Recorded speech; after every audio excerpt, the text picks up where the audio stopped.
మిత్రులకి వందనాలు. నేను కోడెపాక కుమారస్వామి. మీ అందరికీ తెలిసిన వ్యక్తినే. నా యొక్క జీవితము పుట్టినప్పటి నుంచి నేటి వరకు కొన్ని అంశాలను, కొన్ని ఘట్టాలను నా యొక్క కొన్ని ఫొటోస్ రూపంలో మిత్రులకు తెలియజేయాలని అనుకుంటున్నాను. నేను పెద్దపెండ్యాల గ్రామంలో ధర్మాసాగర్ మండల్, హన్మకొండ జిల్లా, ప్రస్తుతం తెలంగాణ రాష్ట్రంలో ఫిబ్రవరి 9, 1974న జన్మించడం జరిగింది. నా యొక్క విద్యాభ్యాసం కూడా మా గ్రామంలోనే జరిగింది. మా తండ్రి గారు కీర్తిశేషులు కోడపాక కొమరెల్లి ఇటీవల ఈ మధ్యనే అక్టోబర్ 17న చనిపోవడం జరిగింది. మా తల్లిగారు కోడపాక కళావతి, మా సతీమణి ఎన్ మాధవి. నాకు 2 కుమారులు, రోహిత్ మరియు దీపక్. వారు ఇంకా చదువుతూ ఉన్నారు. ప్రస్తుతము నేను తెలంగాణ విద్యుత్ బీసీ ఉద్యోగుల సంక్షేమ సంఘానికి రాష్ట్ర అధ్యక్షునిగా పనిచేస్తున్నాను. అదేవిధంగా సామాజిక అంశాలు, ముఖ్యంగా భారతదేశము కుల వ్యవస్థ, రిజర్వేషన్లు, భారత రాజ్యాంగము, ముఖ్యంగా బ్యాక్వర్డ్ క్లాసెస్ రిజర్వేషన్స్ మీద అనేక వ్యాసాలు 2009 నుంచి నేటి వరకు రాస్తున్నాను. దాదాపు ఇప్పటికే కొన్ని ప్రభుత్వ జీవోల మీద మరియు నేను రాసిన వ్యాసాల మీద ఒక 6 పుస్తకాలను కూడా ప్రచురించడం జరిగింది. మరి ఈ ఫోటోలన్నీ కూడా కొంత ఇంపార్టెంట్ ఫొటోస్ని మేము ముందుంచాలనే ఒక మంచి ఉద్దేశంతోనే చేస్తున్నాను తప్ప వేరే లేదు. నేను తెలంగాణ విద్యుత్ బీసీ ఉద్యోగుల సంక్షేమ సంఘంలో ఈ స్థాయికి రావడానికి కూడా మా యొక్క రాష్ట్ర కార్యవర్గ నాయకులు, కంపెనీ కార్యవర్గ నాయకులు, సిఈసి మెంబర్సు, ఎగ్జిక్యూటివ్ మెంబర్సు మరియు సభ్యులంతా కూడా వారి యొక్క సహాయ సహకారాలతోని ఇంత దూరం రావడం జరిగింది. నిజానికి ఇంత రైటర్గా ఎదగడానికి కూడా నేను ఈ అసోసియేషన్లో జాయిన్ కావడమే ప్రధానంగా ఉపయోగపడ్డది. నేను ఈ అసోసియేషన్లో 2004లో ఏటీపీఎస్ పాల్వంచలో జాయిన్ కావడం జరిగింది. 20 సంవత్సరాలు పూర్తయిన సందర్భంగా ఈ ఫోటోలను మన మిత్రులంతా, శ్రేయోభిలాషులు చూస్తారనే ఉద్దేశంగా ఫొటోస్ తోటి ఈ వీడియో చేయడం జరుగుతుంది. నా యొక్క ప్రస్థానం అంటే నేను పుట్టినప్పటి నుంచి మన గ్రామంలో పెద్దపెండ్యాల గ్రామంలో 10వ తరగతి వరకు, 1వ తరగతి నుంచి 10వ తరగతి వరకు పూర్తి చేయడం జరిగింది. దాని తర్వాత ఇంటర్మీడియట్ స్టేషన్ గన్పూర్ ప్రభుత్వ కళాశాలలో గవర్నమెంట్ జూనియర్ కాలేజీలో ఎంపీసీ పూర్తి చేయడం జరిగింది 1992లో. అదేవిధంగా దాని తర్వాత మరి కుటుంబం గడవాలన్నా, జీవితం గడవాలన్నా నాకు ఉద్యోగం ఏదో ఒకటి చేసుకోవాలనే ఉద్దేశంగా మళ్ళీ పాలిటెక్నిక్ చదవడం జరిగింది. గవర్నమెంట్ పాలిటెక్నిక్ నల్గొండలో పూర్తి చేయడం జరిగింది. దాని తర్వాత ఆర్థిక పరిస్థితుల వల్ల చదువును ఆపేసి సుమారుగా 2 సంవత్సరాలకు పైగా ఈ ట్రాన్స్కోలో 132 kV సబ్ స్టేషన్లో అవుట్సోర్సింగ్ విధానంలో ఆపరేటర్గా పనిచేయడము. అదే సమయంలో ముఖ్యంగా రైల్వే రిక్రూట్మెంట్ బోర్డు నోటిఫికేషన్స్, తర్వాత ఎలక్ట్రిసిటీ, అటు ట్రాన్స్కో, జెన్కో, అంటే అప్పుడు ఏపీఎస్సీ ఉండే, ఏపీఎస్సీ నోటిఫికేషన్లో పరీక్షలు రాయడం జరిగింది. అదృష్టవశాత్తు ముందుగా రైల్వేలో 1999లో జాయిన్ కావడం జరిగింది. మరి అదే సమయంలో మనకు జెన్కోలో సబ్ ఇంజనీర్ రావడము, మళ్ళీ ఉద్యోగాన్ని వదిలేసుకొని జెన్కోలో, అప్పుడు ఏపీ జెన్కోలో 2000లో కేటీపీఎస్ 5th స్టేజ్లో సబ్ ఇంజనీర్గా జాయిన్ కావడము. ఆ విధంగా మన విద్యుత్ సంస్థలో నా యొక్క ఉద్యోగ ప్రస్థానం మొదలైంది. అక్కడ మన మిత్రులు, శ్రేయోభిలాషుల యొక్క ప్రోత్సాహంతో ఈ విద్యుత్ బీసీ ఉద్యోగుల సంక్షేమ సంఘంలో చిన్న నాయకుడిగా జాయిన్ అయ్యి మరి ఈ స్థాయికి రావడానికి నాకు సహకరించిన మిత్రులందరూ కూడా వందనాలు తెలియజేస్తున్నా. మరి ముఖ్యంగా నాకు ఈ బీసీ సంక్షేమ సంఘంలో పనిచేయడం అనేది ఎందుకు ఇంట్రెస్ట్ వచ్చిందంటే, నేను గ్రామంలో పుట్టడము, ఈ నిచ్చెనమెట్ల కుల వ్యవస్థ, ఈ ప్రజాస్వామ్యం ముసుగులో నడుస్తున్న కులస్వామ్యాన్ని పూర్తిగా అర్థం చేసుకోవడానికి నా యొక్క జీవితము ఉపయోగపడ్డది. అందుకే అనేక పరిశోధనలు, స్టడీస్ చేయడం జరిగింది. అంటే నేను డైరెక్ట్గా కాస్ట్ డిస్క్రిమినేషన్, అంటే కుల వివక్షత ఎంత భయంకరంగా ఉంటుంది అనేది స్వయంగా చూడడం జరిగింది. అనుభవించడం జరిగింది. అందుకే నిబద్ధత, ఒక పట్టుదలతోనే ఈ అసోసియేషన్‌లో పనిచేయడం జరుగుతున్నది. దానికి అందులో భాగంగానే మనకు సమాజానికి ఒక మంచి మెసేజ్ ఇయ్యాలనే ఉద్దేశంగా ఒక రైటర్‌గా మారడము. మరి అన్ని దినపత్రికలలో నాయి చాలా వ్యాసాలు ప్రచురితమైతా ఉన్నాయి. చాలా సమాజం నుంచి కూడా ప్రశంసలు పొందుతున్నాను. అదేవిధంగా మనం ఈ టీవీ డిబేట్స్‌లో మనకు ప్రధానంగా ఉన్నటువంటి అన్ని ఛానళ్లలో ఈ రిజర్వేషన్లు, కుల వ్యవస్థ మీద, కొన్ని సామాజిక అంశాల మీద, మరి విద్యుత్ రంగం మీద కూడా టీవీ డిబేట్స్‌లో పార్టిసిపేట్ చేస్తూ నా యొక్క బాధ్యత అంటే సోషల్ రెస్పాన్సిబిలిటీగా ఫీల్ అయ్యి పనిచేస్తున్నాను. ఈ క్రమం లోపల మనకు మొదట నేను జాయింట్ సెక్రటరీ కేటీపీఎస్‌లో జాయిన్ అయిపోయి, తర్వాత లైజన్ ఆఫీసర్‌గా, తర్వాత సెక్రటరీ ఏపీ జెన్‌కోగా, తర్వాత రాష్ట్ర అధ్యక్షునిగా 2013 నుంచి ఇప్పటి వరకు కొనసాగుతున్నాను. మనకు అసోసియేషన్ విషయానికొస్తే చాలా విషయాలను మనం సాధించడం జరిగింది. మనకు విద్యుత్ సంస్థలలో ట్రేడ్ యూనియన్స్ కానీ, సర్వీస్ అసోసియేషన్స్ కానీ, ఇతర సంఘాలతోని సమానంగా మనము రికగ్నిషన్ సాధించడం, అనేక అంశాల మీద మనం విజయాలు సాధిస్తూ మనకు తెలంగాణ విద్యుత్ బీసీ ఉద్యోగుల సంక్షేమ సంఘం ముందుకు తీసుకెళ్తా ఉన్నాము. అందరి సహకారంతోని మనము హైదరాబాద్ మింట్ కాంపౌండ్లో విద్యుత్ బీసీ భవనాన్ని కూడా నిర్మించుకోవడం జరిగింది.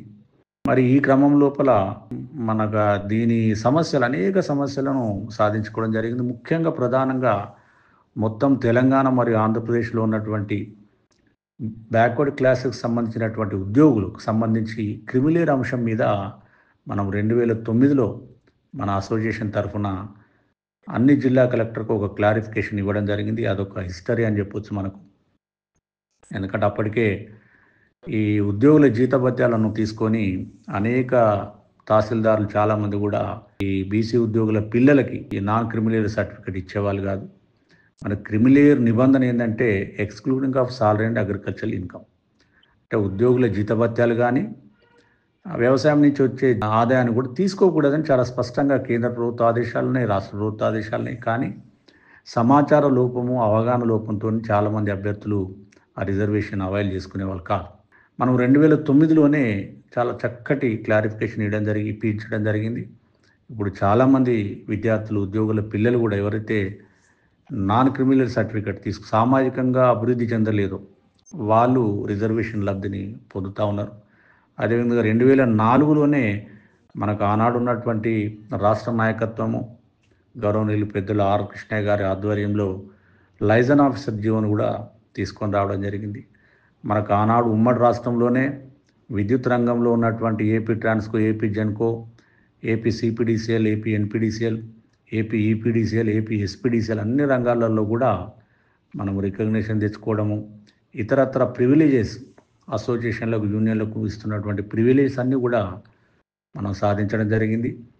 ఇంకా అదనంగా నా పర్సనల్ ఇంట్రెస్ట్తోని మా సబ్జెక్టును బాగా డెవలప్ చేసుకొని ఈ ప్రధాన దినపత్రికలలో ఎవరూ రాయని విధంగా, అంటే మంచి లీడర్సు, పెద్ద పెద్ద నాయకులు, పెద్ద పెద్ద రచయితలు కూడా మన్ననలు పొందే విధంగా నేను వ్యాసాలు రాస్తున్నాను. దీనికి అంతటి కూడా కారణం ఏంటంటే నా యొక్క చిన్నతనము, జీవితము, నేను అనుభవించినటువంటి కష్ట సుఖాలు, తర్వాత అనుభవించినటువంటి ఆవేదన, ఇవన్నీ కూడా ఉపయోగపడుతున్నాయని నేను భావిస్తున్నా. నా యొక్క అభివృద్ధికి వెన్నుదన్నుగా ఉన్నటువంటి మిత్రులందరికీ, శ్రేయోభిలాషులకు ప్రత్యేకంగా ధన్యవాదాలు తెలియజేస్తూ, ఎందుకంటే నా యొక్క ప్రస్థానము మనకు తెలంగాణ విద్యుత్ బీసీ ఉద్యోగుల సంక్షేమ సంఘంలో ఇప్పటికీ 20 సంవత్సరాలు పూర్తి చేసుకున్నది. మొదట్లో అక్కడ జిల్లాల వారీగా లేకపోతే అక్కడక్కడ విద్యుత్ బీసీ ఉద్యోగుల సంక్షేమ సంఘం ఉన్నప్పటికీ మనం 2006లో మొత్తం రాష్ట్రంలో ఉన్న విద్యుత్ సంస్థలలో ఒక ఉమ్మడిగా అసోసియేషన్ ఉండాలనే ఉద్దేశంగా ఆనాడు ఫౌండర్ ప్రెసిడెంట్ రామయ్య గారు, founder general secretary Muttam Venkanna Goud గారు, ఆనాడు కీలకంగా ఈ బైలాస్ని డిజైన్ చేసినటువంటి విజయ్ కుమార్ గారు, ఆనాడు సిద్ధయ్య గారు, తర్వాత అందరూ చాలామంది మిత్రుల యొక్క, చాలామంది నాయకుల యొక్క సమ్మేళనంతో ఈ అసోసియేషన్ ముందుకు తీసుకెళ్తున్నాం. మొదటగా కేటీపీఎస్లో కీర్తిశేషులు దొంతరబోయిన వెంకటనారాయణ గారు అక్కడ అసోసియేషన్ స్థాపించడం జరిగింది. తర్వాత వరంగల్‌లో ఒక అసోసియేషను, హైదరాబాద్‌లో అసోసియేషన్ ఇట్లా రకరకాలుగా ఉండేది. మరి వాటన్నిటిని కూడా మనము కలిపేసి రాష్ట్ర వ్యాప్తంగా ఉమ్మడి రిజిస్ట్రేషన్‌తోని 2006లో 2006 నవంబర్ 27న రిజిస్ట్రేషన్ చేసి మొదటి మహాసభను జరిపించుకొని ఇప్పటికి 19 మహాసభలను నిర్వహించుకొని మనం అసోసియేషన్ ముందుకు తీసుకెళ్తున్నాం. మరి నా యొక్క జీవితము లక్ష్యం కూడా ఏందంటే మనం అంటే ఉద్యోగం చేస్తూ ఈ రకంగా సామాజిక అంశాల మీద అవగాహనతోని పనిచేయడం అనేది చాలా అరుదుగా ఉంటారు. మరి ఇతరత్ర కొన్ని సెమినార్స్ కూడా వెళ్ళి చెప్పడం జరుగుతూ ఉన్నది. ఇటీవల కాలంలో రిజర్వేషన్లు, రోస్టర్ విధానము, ప్రమోషన్లలో రిజర్వేషను, మెరిట్ కమ్ సీనియారిటీ అనేక అంశాల మీద, తర్వాత లేటెస్ట్‌గా వస్తున్నటువంటి హైకోర్టు, సుప్రీంకోర్టు తీర్పుల మీద కూడా కొంత విద్యార్థులకు, నిరుద్యోగులకు అందరికీ ఒక అవగాహన కల్పించే విధంగా మనం కోడెపాక కుమారస్వామి అనే పేరు మీద యూట్యూబ్ ఒక నా పర్సనల్ అకౌంట్ ఛానల్ కూడా నడుపుతూ వేల మందికి కొంత ఎన్లైట్మెంట్ చేసే ప్రయత్నం చేస్తున్నాను. నాకు అన్ని రకాలుగా సహకరిస్తున్నటువంటి మిత్రులందరికీ కూడా శ్రేయోభిలాషులకు మరొక్కసారి ధన్యవాదాలు తెలియజేస్తూ నా యొక్క ఈ అసోసియేషన్ ప్రస్థానం 20 సంవత్సరాలు పూర్తయినందున కొన్ని ఫొటోస్ని నేను ఏవైతే మనం ఫేస్బుక్లో పెట్టానో అప్లోడ్ చేసినానో ఆ ఫోటోలన్నిటిని క్రోడీకరించి ఈ ఫొటోస్ మీద ఒక వీడియో మీ ముందుకు తీసుకొస్తున్నాను. తప్పకుండా నాకు ఇక ముందు నుండి కూడా అన్ని రకాలుగా అందరూ సపోర్ట్ చేస్తారని, నిజంగా నేను చెప్పాలంటే మనం అసోసియేషన్ నుంచి సాధించిన విజయాలను లేకపోతే సమాజానికి చేసినటువంటి సేవను మన అసోసియేషన్ చేసినటువంటి కార్యక్రమాలను కనుక చేస్తే ఒక పెద్ద పుస్తకం, ఒక గ్రంథం కూడా రాయొచ్చు. అంత సీరియస్గా మన యొక్క రాష్ట్ర నాయకత్వం కానీ, మన కంపెనీ నాయకత్వం కానీ, సభ్యులు కానీ సీరియస్గా మనం ఏ డిపార్ట్మెంట్లో లేని విధంగా విద్యుత్ సంస్థలలో తెలంగాణ విద్యుత్ బీసీ ఉద్యోగుల సంక్షేమ సంఘాన్ని తీసుకెళ్తున్నాము. మన యొక్క సేవలను మన రాష్ట్రంలో అటు ఉమ్మడి అటు ఆంధ్రప్రదేశ్ కానీ, ఇక్కడ తెలంగాణ కానీ రాష్ట్రాలలో గుర్తింపు ఉంది. ఈ అన్ని డిపార్ట్మెంట్లు కూడా మనల్ని ఎక్కడికి పోయినా కూడా విద్యుత్ రంగంలో ఉన్నటువంటి బీసీ ఉద్యోగుల సంక్షేమ సంఘము నంబర్ 1గా పనిచేస్తుంది అనేది అందరికీ తెలుసు. అందరూ కూడా చెప్తా ఉన్నారు.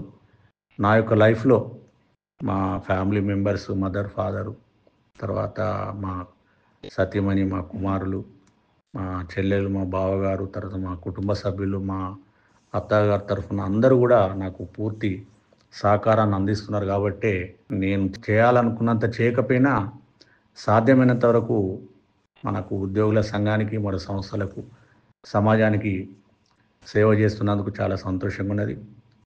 జెన్కోలో అప్పుడు ఏపీ జెన్కోలో 2000లో కేటీపీఎస్ 5th స్టేజ్లో సబ్ ఇంజనీర్గా జాయిన్ కావడము, ఆ విధంగా మన విద్యుత్ సంస్థలో నా యొక్క ఉద్యోగ ప్రస్థానం మొదలైంది. అక్కడ మన మిత్రులు, శ్రేయోభిలాషుల యొక్క ప్రోత్సాహంతో ఈ విద్యుత్ బీసీ ఉద్యోగుల సంక్షేమ సంఘంలో చిన్న నాయకుడిగా జాయిన్ అయ్యి మరి ఈ స్థాయికి రావడానికి నాకు సహకరించిన మిత్రులందరూ కూడా వందనాలు తెలియజేస్తున్నా.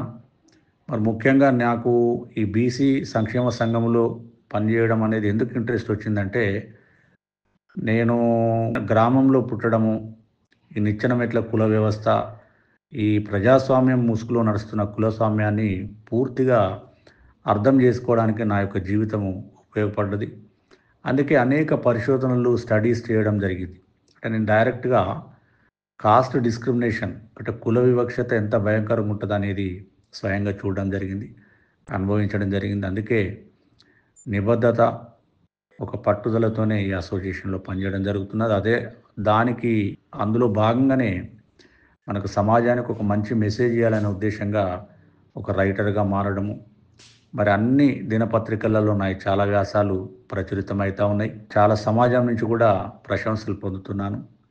అదేవిధంగా మనం ఈ టీవీ డిబేట్స్లో నాకు ప్రధానంగా ఉన్నటువంటి అన్ని ఛానళ్లలో ఈ రిజర్వేషన్లు, కుల వ్యవస్థ మీద, కొన్ని సామాజిక అంశాల మీద, మరి విద్యుత్ రంగం మీద కూడా టీవీ డిబేట్స్లో పార్టిసిపేట్ చేస్తూ నా యొక్క బాధ్యత అంటే సోషల్ రెస్పాన్సిబిలిటీగా ఫీల్ అయ్యి పనిచేస్తున్నాను.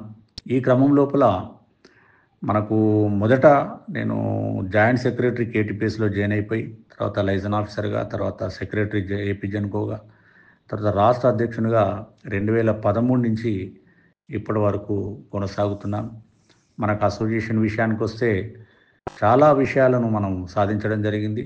మనకు విద్యుత్ సంస్థలలో ట్రేడ్ యూనియన్స్ గానీ, సర్వీస్ అసోసియేషన్స్ గానీ, ఇతర సంఘాలతోని సమానంగా మనము రికగ్నిషన్ సాధించడం, అనేక అంశాల మీద మనం విజయాలు సాధిస్తూ మనకు తెలంగాణ విద్యుత్ బీసీ ఉద్యోగుల సంక్షేమ సంఘం ముందుకు తీసుకెళ్తా ఉన్నాము. అందరి సహకారంతోని మనము హైదరాబాద్ మింట్ కాంపౌండ్లో విద్యుత్ బీసీ భవనాన్ని కూడా నిర్మించుకోవడం జరిగింది. మరి ఈ క్రమం లోపల మనకు దీని సమస్యలు, అనేక సమస్యలను సాధించుకోవడం జరిగింది. ముఖ్యంగా ప్రధానంగా మొత్తం తెలంగాణ మరియు ఆంధ్రప్రదేశ్లో ఉన్నటువంటి బ్యాక్వర్డ్ క్లాసెస్కి సంబంధించినటువంటి ఉద్యోగులకు సంబంధించి క్రిమిలేర్ అంశం మీద మనం 2009లో మన అసోసియేషన్ తరఫున అన్ని జిల్లా కలెక్టర్కు ఒక క్లారిఫికేషన్ ఇవ్వడం జరిగింది. అదొక హిస్టరీ అని చెప్పొచ్చు మనకు. ఎందుకంటే అప్పటికే ఈ ఉద్యోగుల జీతభత్యాలను తీసుకొని అనేక తహసీల్దారులు చాలామంది కూడా ఈ బీసీ ఉద్యోగుల పిల్లలకి ఈ నాన్ క్రిమిలేర్ సర్టిఫికేట్ ఇచ్చేవాళ్ళు కాదు. మన క్రిమిలేర్ నిబంధన ఏంటంటే excluding of salary and agricultural income, అంటే ఉద్యోగుల జీతభత్యాలు కానీ వ్యవసాయం నుంచి వచ్చే ఆదాయాన్ని కూడా తీసుకోకూడదని చాలా స్పష్టంగా కేంద్ర ప్రభుత్వ ఆదేశాలున్నాయి, రాష్ట్ర ప్రభుత్వ ఆదేశాలున్నాయి. కానీ సమాచార లోపము, అవగాహన లోపంతో చాలామంది అభ్యర్థులు ఆ రిజర్వేషన్ అవైల్ చేసుకునే వాళ్ళు కాదు. మనం 2009లోనే చాలా చక్కటి క్లారిఫికేషన్ ఇప్పించడం జరిగింది.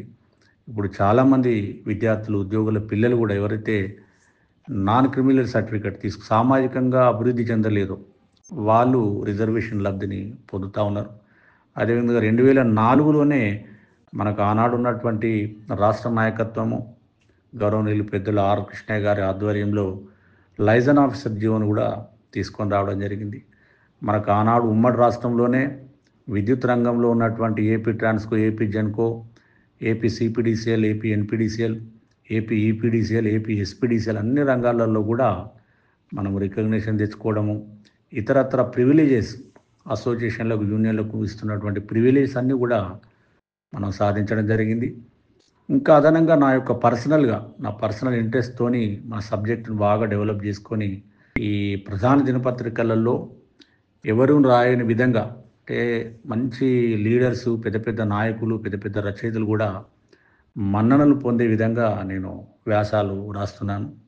దీనికి అంతటి కూడా కారణం ఏంటంటే నా యొక్క చిన్నతనము, జీవితము, నేను అనుభవించినటువంటి కష్ట సుఖాలు, తర్వాత అనుభవించినటువంటి ఆవేదన, ఇవన్నీ కూడా ఉపయోగపడుతున్నాయని నేను భావిస్తున్నా.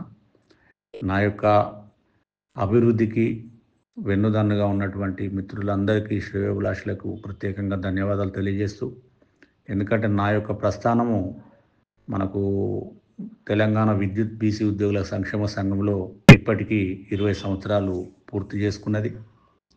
మొదట్లో అక్కడ జిల్లాల వారీగా లేకపోతే అక్కడక్కడ విద్యుత్ బీసీ ఉద్యోగుల సంక్షేమ సంఘం ఉన్నప్పటికీ మనం 2006లో మొత్తం రాష్ట్రంలో ఉన్న విద్యుత్ సంస్థలలో ఒక ఉమ్మడిగా అసోసియేషన్ ఉండాలనే ఉద్దేశంగా ఆనాడు ఫౌండర్ ప్రెసిడెంటు రామయ్య గారు, founder general secretary Muttam Venkanna Goud గారు, ఆనాడు కీలకంగా ఈ బైలాస్ని డిజైన్ చేసినటువంటి విజయ్ కుమార్ గారు, ఆనాడు సిద్ధయ్య గారు, తర్వాత అందరూ చాలామంది మిత్రుల యొక్క, చాలామంది నాయకుల యొక్క సమ్మేళనంతో ఈ అసోసియేషన్ ముందుకు తీసుకెళ్తున్నాం.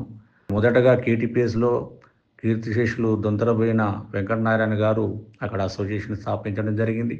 తర్వాత వరంగల్లో ఒక అసోసియేషను, హైదరాబాద్లో అసోసియేషన్, ఇట్లా రకరకాలుగా ఉండేది.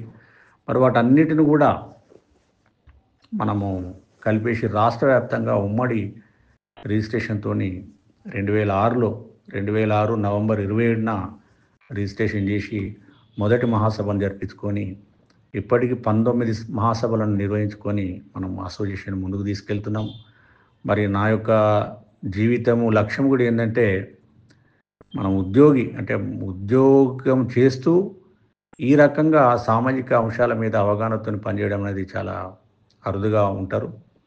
మరి ఇతరత్ర కొన్ని సెమినార్స్ కూడా వెళ్ళి చెప్పడం జరుగుతూ ఉన్నది. ఇటీవల కాలంలో రిజర్వేషన్లు, రోస్టర్ విధానము, ప్రమోషన్లలో రిజర్వేషను, మెరిట్ కమ్ సీనియర్, అనేక అంశాల మీద, తర్వాత లేటెస్ట్గా వస్తున్నటువంటి హైకోర్టు, సుప్రీంకోర్టు తీర్పుల మీద కూడా కొత్త విద్యార్థులకు, నిరుద్యోగులకు అందరికీ ఒక అవగాహన కల్పించే విధంగా మనం కోడెపాక కుమారస్వామి అనే పేరు మీద యూట్యూబ్ ఒక నా పర్సనల్ అకౌంట్ ఛానల్ కూడా నడుపుతూ వేల మందికి కొంత ఎన్లైట్మెంట్ చేసే ప్రయత్నం చేస్తున్నాను. నాకు అన్ని రకాలుగా సహకరిస్తున్నటువంటి మిత్రులందరికీ కూడా, శ్రేయోభిలాషులకు మరొక్కసారి ధన్యవాదాలు తెలియజేస్తూ, నా యొక్క ఈ అసోసియేషన్ ప్రస్థానం 20 సంవత్సరాలు పూర్తయినందున కొన్ని ఫొటోస్ని నేను ఏవైతే మనం ఫేస్బుక్లో పెట్టానో, అప్లోడ్ చేసినానో, ఆ ఫోటోలన్నిటిని క్రోడీకరించి ఈ ఫొటోస్ మీద ఒక వీడియో మీ ముందుకు తీసుకొస్తున్నాను. తప్పకుండా నాకు ఇక ముందు నుండి కూడా అన్ని రకాలుగా అందరూ సపోర్ట్ చేస్తారని, నిజంగా నేను చెప్పాలంటే మనం అసోసియేషన్ నుంచి సాధించిన విజయాలను, లేకపోతే సమాజానికి చేసినటువంటి సేవను, మన అసోసియేషన్ చేసినటువంటి కార్యక్రమాలను కనుక చేస్తే ఒక పెద్ద పుస్తకం, ఒక గ్రంథం కూడా రాయొచ్చు. అంత సీరియస్గా మన యొక్క రాష్ట్ర నాయకత్వం కానీ, మన కంపెనీ నాయకత్వం కానీ, సభ్యులు కానీ సీరియస్గా మనం ఏ డిపార్ట్మెంట్లో లేని విధంగా విద్యుత్ సంస్థలలో తెలంగాణ విద్యుత్ బీసీ ఉద్యోగుల సంక్షేమ సంఘాన్ని తీసుకెళ్తున్నాము. మన యొక్క సేవలను మన రాష్ట్రంలో అటు ఉమ్మడి అటు ఆంధ్రప్రదేశ్ కానీ, ఇక్కడ తెలంగాణ కానీ రాష్ట్రాలలో గుర్తింపు ఉంది. ఈ అన్ని డిపార్ట్మెంట్లు కూడా మనల్ని ఎక్కడికి పోయినా కూడా విద్యుత్ రంగంలో ఉన్నటువంటి బీసీ ఉద్యోగుల సంక్షేమ సంఘము నంబర్ 1గా పనిచేస్తుంది అనేది అందరికీ తెలుసు. అందరూ కూడా చెప్తా ఉన్నారు. నా యొక్క లైఫ్లో మా ఫ్యామిలీ మెంబర్స్, మదర్, ఫాదరు, తర్వాత మా సతీమణి, మా కుమారులు, మా చెల్లెలు, మా బావగారు, తర్వాత మా కుటుంబ సభ్యులు, మా అత్తగారి తరఫున అందరూ కూడా నాకు పూర్తి సహకారాన్ని అందిస్తున్నారు. కాబట్టే నేను చేయాలనుకున్నంత చేయకపోయినా సాధ్యమైనంత వరకు మనకు ఉద్యోగుల సంఘానికి, మన సంస్థలకు, సమాజానికి సేవ చేస్తున్నందుకు చాలా సంతోషంగా ఉన్నది. మరొకసారి నాకు సహకారం అందించినటువంటి ప్రతి మిత్రులందరికీ కూడా ధన్యవాదాలు తెలియజేస్తూ ముగిస్తున్నాను. Thank you.